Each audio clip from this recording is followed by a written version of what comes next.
தூரத்திலிருந்து பார்த்து கொண்டிருக்கிற உள்ளமே, அவ்வளவுதான், எல்லாம் போச்சு, நாலா பக்கம் அடைப்பட்டிருக்கிறேனே என்ற வேதனையோடு இருக்கிறாயா?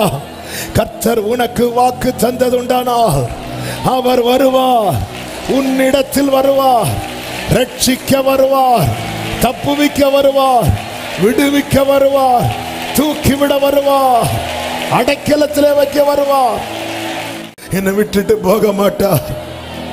இவனுக்கெல்லாம் எதுக்கு செய்யணும்னு யோசிக்க மாட்டார்.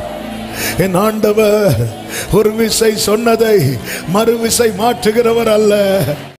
சிலரை பார்த்து பிள்ளைங்க கேட்கிறாங்க, நீங்க தான் ஜெபம் பண்றீங்களேம்மா, ஒன்னும் நடக்கலையேம்மா, சர்ச்சுன்னு போறீங்களே, எல்லா ஜெபத்துக்கும் உட்கார்ந்துருக்கிறீங்களே, எதுவுமே நடக்கலையே. இப்படி கேட்கிற பிள்ளைகளுக்கு சொல்லணும், கர்த்தர் உன்னை சொல்ல வைப்பா.